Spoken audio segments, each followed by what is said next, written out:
mean, payments has been a little bit like the Wild West historically. I mean, I think PCI was terribly rolled out. That's my personal opinion. I think we got so focused around pricing and the race to the bottom and thinking it was all about pricing for merchants. And actually, I think the market's completely flipped on its head. It took them 4 years to change their payment provider, right? And that was to add stuff like Apple Pay and Google Pay that they didn't have with their current payment provider that had integrated.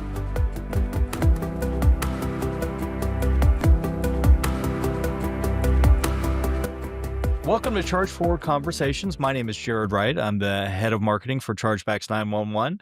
In this series, we have conversations with different leaders in the payment and fraud space about the topics that matter to merchants and to payment professionals. I'd like to welcome Grant Evans.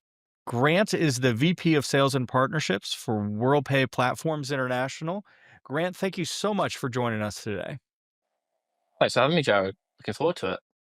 Yeah. So, we've talked a little bit, but I'm real excited about getting into today's conversation because the topic is integrated payments. My experience with integrated payments is more of as a buyer, as somebody that maybe visits a Shopify website and is used to that checkout page and that sort of like similar process.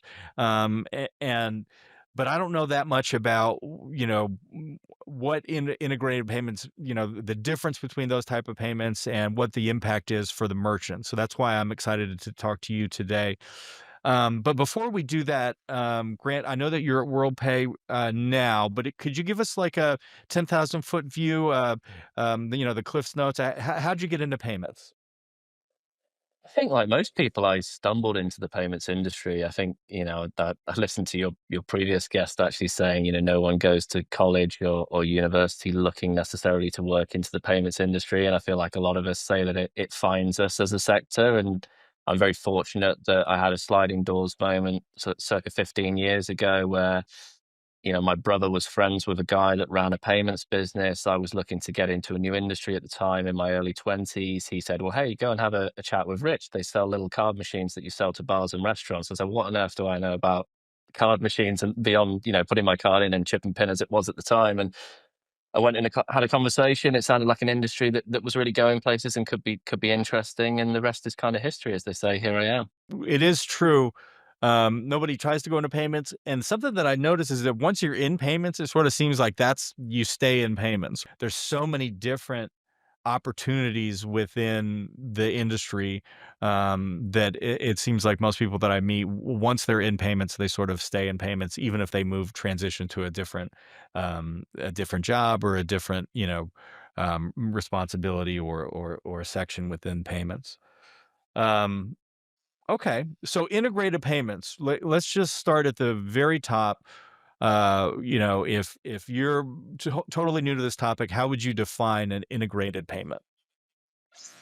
I think that integrated payments, certainly when we look at it from a platforms level within the WorldPay organizations, when you've got an ISV or an integrated software vendor, a technology company, they could be servicing any sector, whether that's health technology, education technology, a ticketing platform within the ecosystem. And they really have been down a journey in the past, maybe where they've partnered with a payments company and they're taking products pretty much off the shelf, I guess, and trying to Frankenstein them a little bit. Work with the parameters of what they were told the product on the shelf was. Whereas when you're allowing a platform to go more down the road of embedded or integrated payments, it's very much API driven. We're saying, well, here are the building blocks, but we want you to build the castle. We want you to tell us how you want your payments flow and your payment stack to work. And that is better going to service your end customers. You know your customers better than we do, and you know the pain points you've had previously with those Frankenstein products. So we're really putting the power back in the hands of the platforms as far as payments not just being a commodity or a service off the shelf, but something that they can really grow with as an organization. I think that's the best way of describing it. Okay. And so you're saying integrated payments, use the term Frankenstein different products together. So integrated payments would be you would basically get your payment and your other tech stacks from the same company. Is that basically the idea?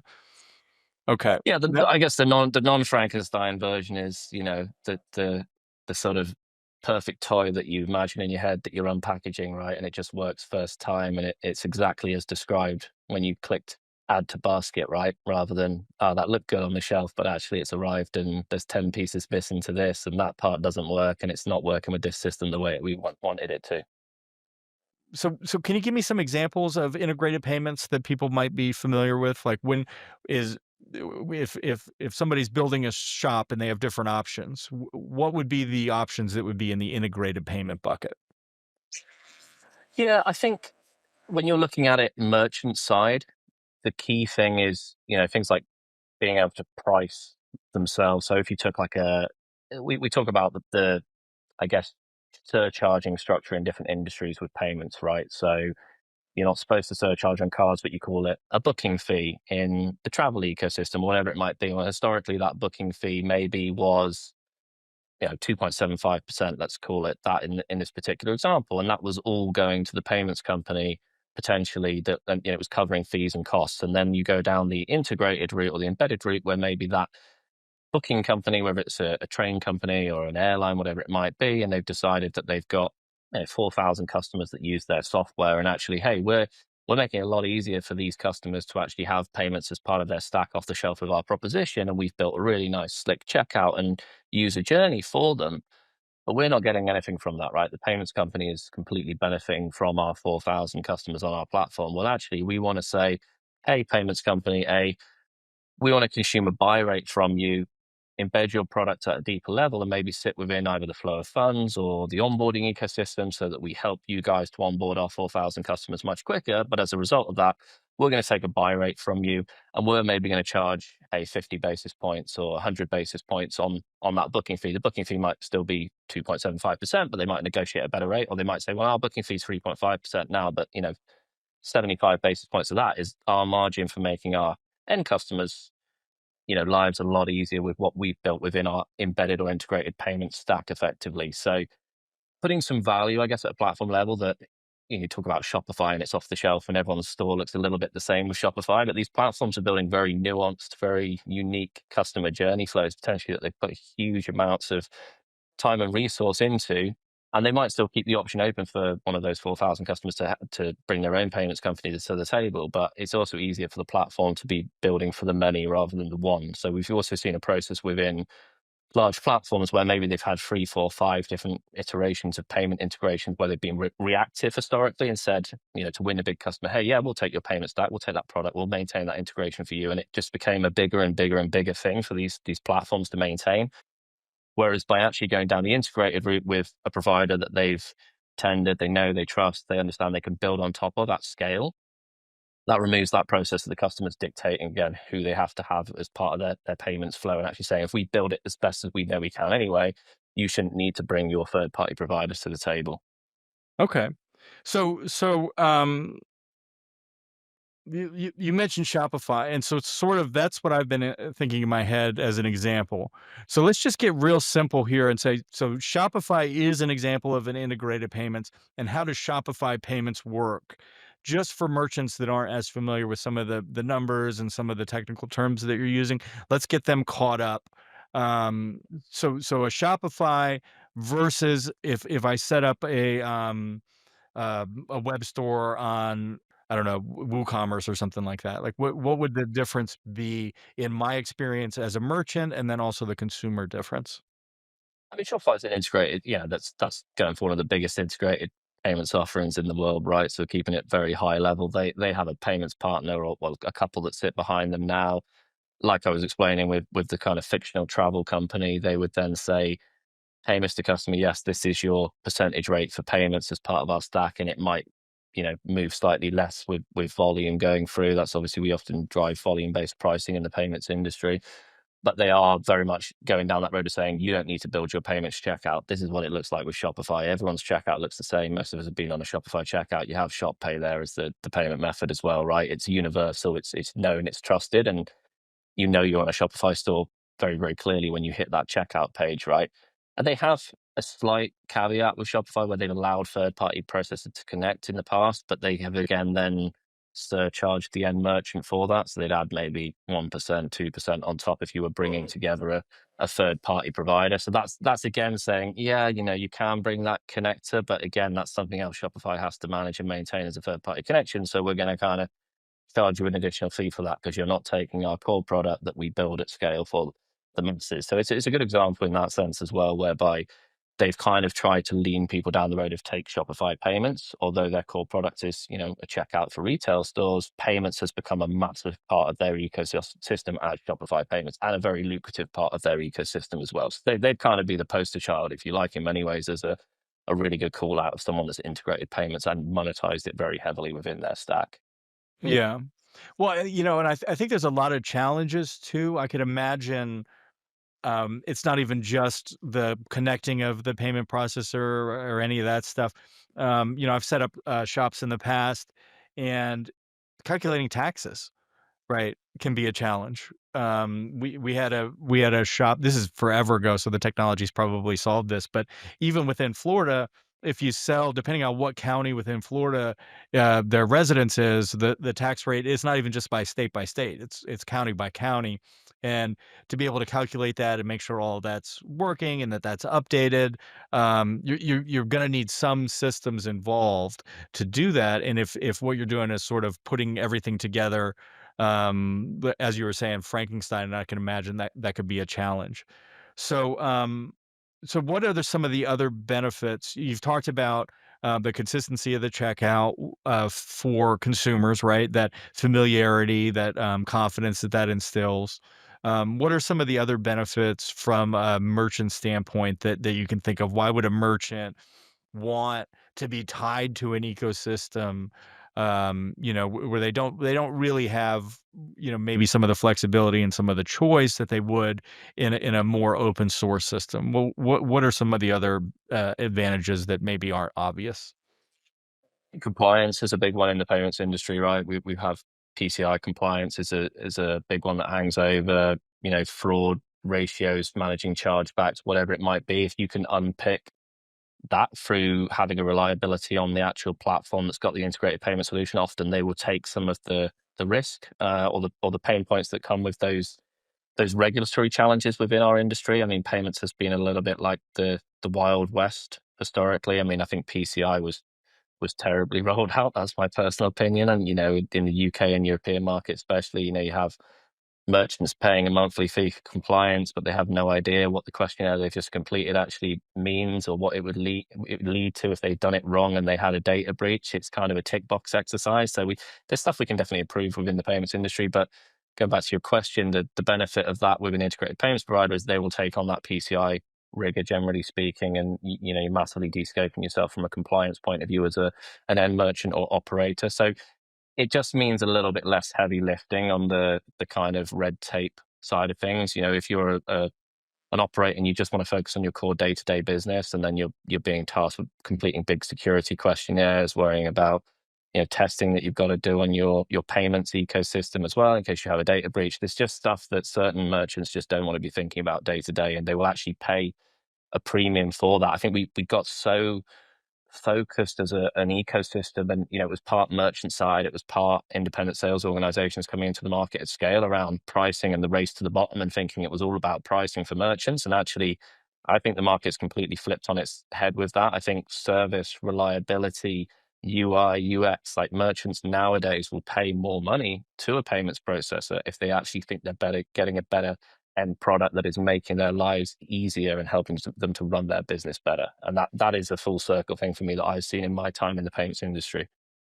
Yeah. So, and that's something that leads us to the next part of the conversation. So we've talked about a lot of the benefits, a lot of the reasons why, merchants would opt for, and working with a vendor that had an integrated payment solution. Um, but you started addressing one of the, sort of negatives of it, is that it's going to come at a premium, as you say. It does vary completely from market to market. We talk about interchange plus pricing, and merchant, might be able to get a better price going down an interchange plus pricing model where they're getting margin that goes to the issuer is broken out. They're getting the scheme fees broken out that goes to the card schemes, and then the acquirer has their margin on top. And sometimes an independent sales organization also has their own margin baked into that, which we probably don't talk about enough as well. So it's not necessarily just the 2 or 3 mouths being fed, but can be 4 or 5 mouths being fed. But you at least know who's getting an equal amount of the pie, right? With blended pricing, there's ambiguity there. So you're just getting a, hey, you pay us 2%.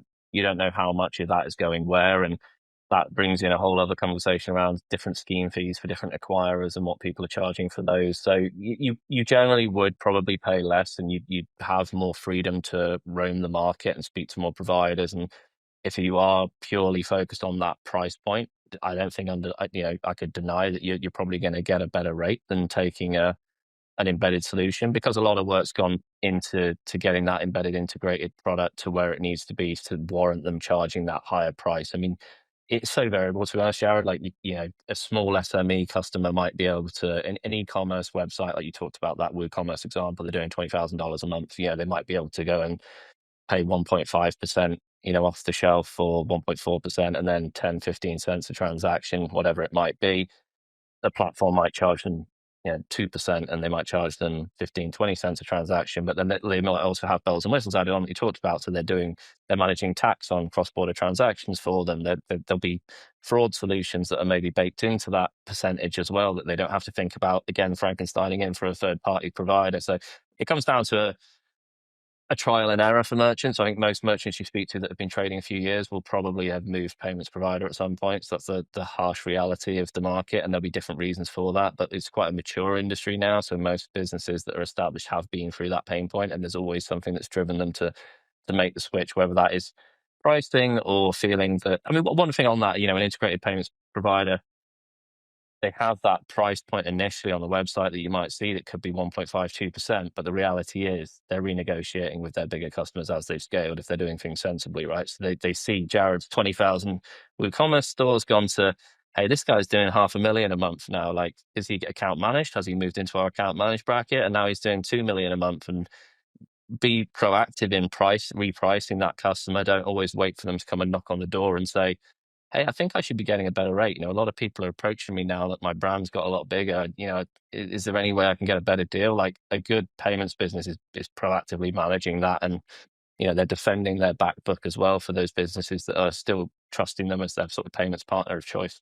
Okay. So, I think overall, in the big picture of things, it's a very reasonable thing for a merchant to say, I get enough value from the simplicity of the integrated payments and that closed ecosystem, um, because the total cost, or if it's a half a point, and I don't need to worry about fraud or all these other things, then, or I need to worry less about them, then I could see how that would be something that would be appealing to merchants. What are some of the other things besides price that maybe merchants don't initially think about when you talk about the cons of selecting a fully integrated closed architecture for your payment stack?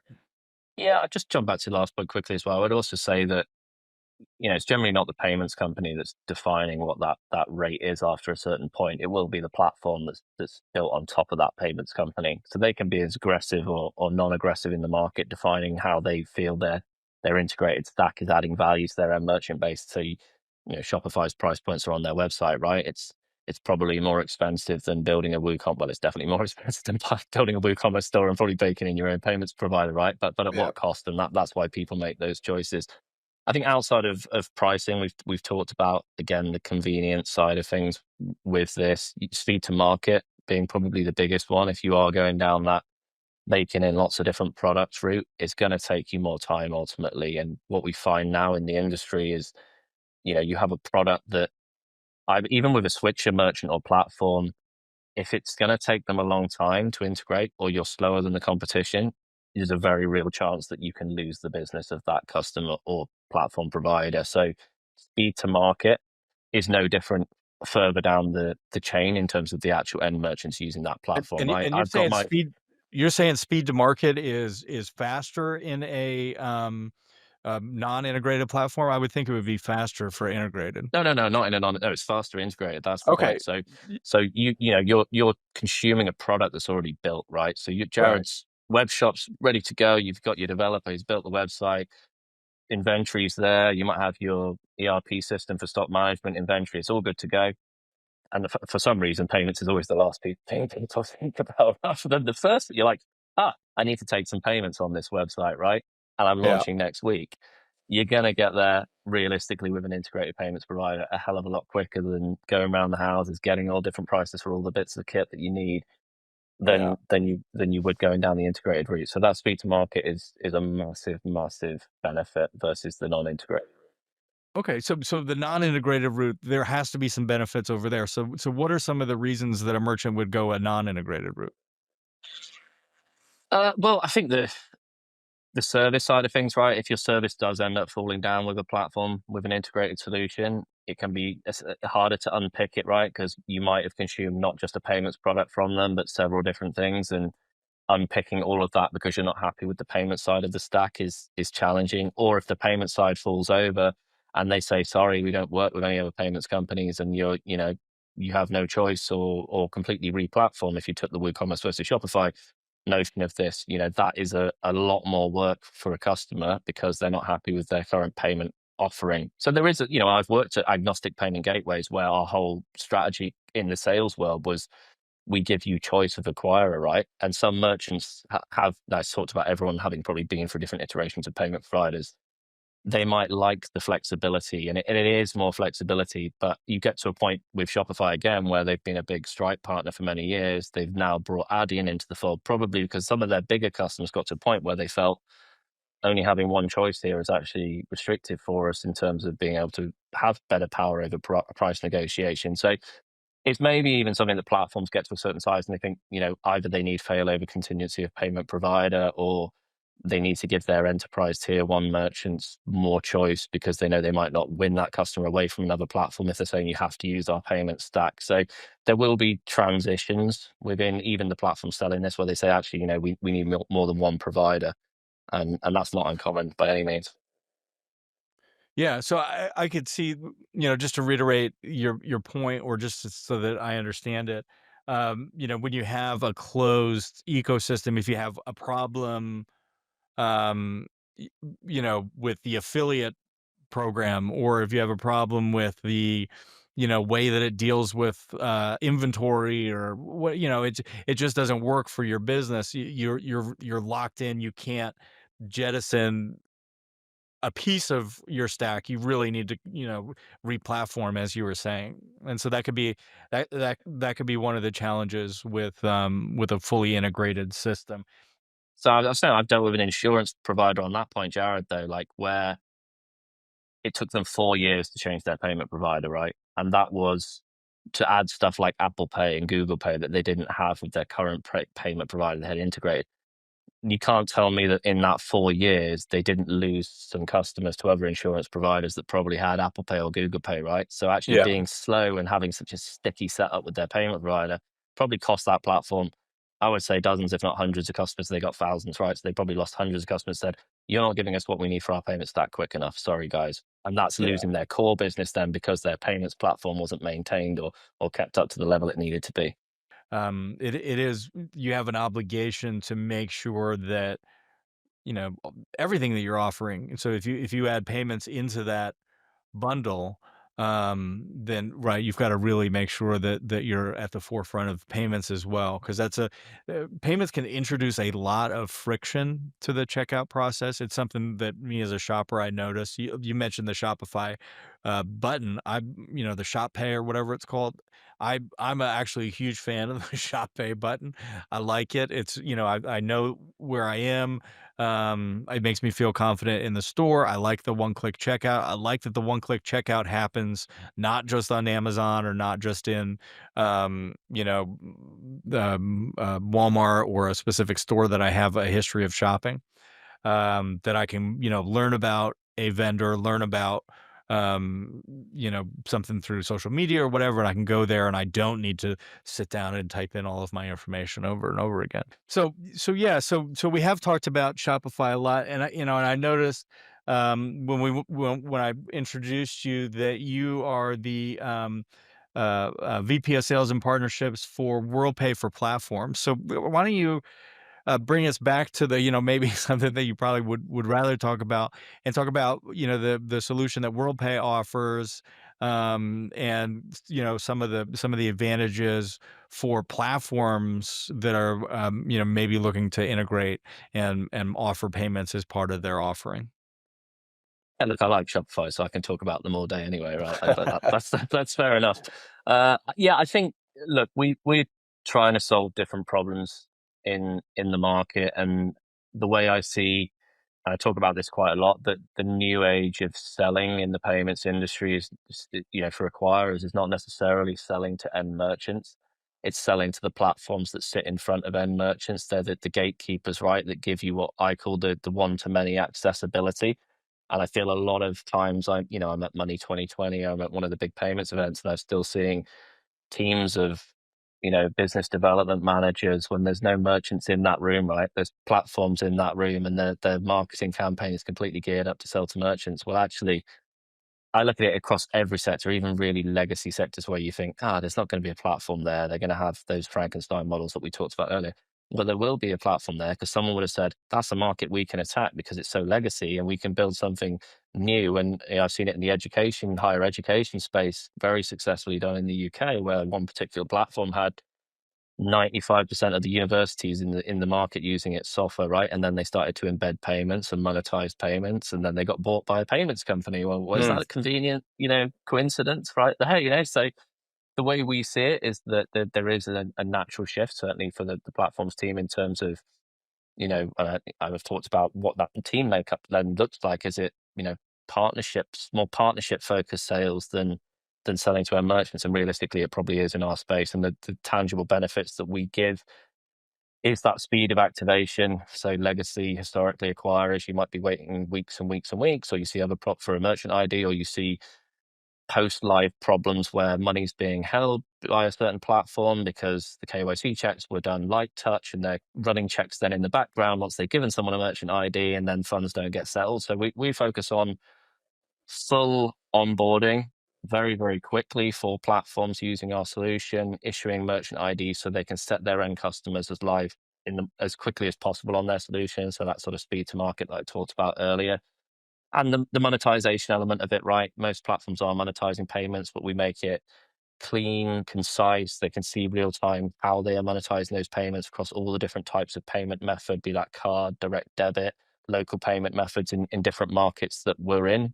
Very much API driven as well. So we want, again, to be that shelf product that's not a Frankenstein one, but one that you have in its sort of baby kind of setup, and you're going to grow with that all the way through infancy to adulthood as a payment method, right? So, and we Yeah. have all the bells and whistles sat around that, but you might not need all of them, right? It depends on the sector you're in. The core point of that is we've got the toolkit to help these platforms scale as quickly as they possibly can, and we want to be seen as a partner within their ecosystem. We don't have to be that logo on their checkout. We want them to think like Shopify. Again, coming back to Shopify here, Yeah. think how do I make payments a core part of my proposition? Yeah, I'm sure there's, sort of challenges innate in that, right? Because I would imagine the platform is probably gonna handle the customer service and a lot of the onboarding and stuff. How do you deal with that? How integrated do you actually get behind the scenes? Have you guys gotten pretty good at, um, figuring out how to delegate those responsibilities or bring them up to speed, or make sure that, they can answer questions, troubleshoot issues, whatever, or do you guys step in and sort of white label that? We wouldn't white label the support per se, depending on Mhm. the needs of the platform. In terms of the application side of thing, we utilize tools like AI in the market, KYC, KYB onboarding tools and capabilities that allow us to not have a human involved back end. So you don't necessarily want to hit an underwriter behind the scenes. We want a platform to have their, again, this is all being done via APIs and webhooks, right? So they're sending us an application, and they might even have outsourced that front end if it's a verified product that we're happy with to do the KYC, KYB. They get a verify. We say yes, we're happy with that. Each platform we deal with might have a different agreed flow with WorldPay for platforms, but fundamentally, it's quite often the case that support they're wanting to do that their end because they've a lot of these will be switcher platforms that have been either doing light touch payments, or they've tried to go down this road with someone else, maybe sold the dream and the reality was not quite what they were expecting. And they said, well, this is what we've had. This is not what we expected. This is how we see it working. Can we build this around your API solution and get the end product that we want? And that's why I'm saying the platforms, we want them owning how the look and the feel of their onboarding journey, their stack, obviously within the confines of our underwriting processes and making sure that we still ultimately do need to know who that end customer is. It's interesting to me that there's a lot of different, you know, I sort of drove the conversation into Shopify just to sort of make it accessible for me and to, maybe some other people that aren't as familiar. But I imagine there's hundreds or thousands of examples of integrated platforms, like you said, with the universities and different industries and things like that, where they've just sort of absorbed or added payments to their stack for simplicity and for service. And sometimes with those sectors as well, it's not just about, we talk about cards, right? Quite often at an acquirer level, not payments in terms of wider payments ecosystem. So some of those legacy industries, so we have direct debit within our proposition in the UK market, for example, because we know full well in the financial services world, card penetration on recurring transactions maybe is 5-10% of the market, and direct debit's a very, very legacy product, but it works very, very well. It's got a very low cost point and it's very well established in the UK market. So we looked at that and said, well, if there's two or three of these sectors, we know we can have a partner with that platform that's transforming that market, but we also need to address the different payment methods that are needed for that vertical. So hence direct debit being in our proposition in the UK as well. You said that you've watched some of the other podcasts that we've done. At the end of every podcast, I'm doing kind of a James Lipton style rapid fire questions. Are you game to give me some quick answers? Yeah, sure. All right. So first one is crypto or cash. So All right. Sailboat or RV. RV, the deep ocean terrifies the living daylights out of me. All right. In 10 years, will AI have a positive or negative net impact on society? I think it's already having a positive impact. So I'm going to say all round positive, but it'll be like Marmite, as we say in the UK, which is a spreadable condiment that not everyone likes. You're on one side of the fence or the other, and I feel like that's what AI is. Very diplomatic answer. All right. What is the best piece of business advice you ever received? Oh. Probably that cliche that there's no bad ideas, right? There's ideas that maybe just need a little bit of working on. All right. Classic. And then what's your favorite safe for work one-liner? Oh, okay. Why did the frisbee kept get? I wonder why the frisbee kept getting bigger and bigger, and then it hit me in the face. I like it. I like it. I think it's good. All right. So, at WorldPay, let's say I'm a platform. I just happen to be on YouTube.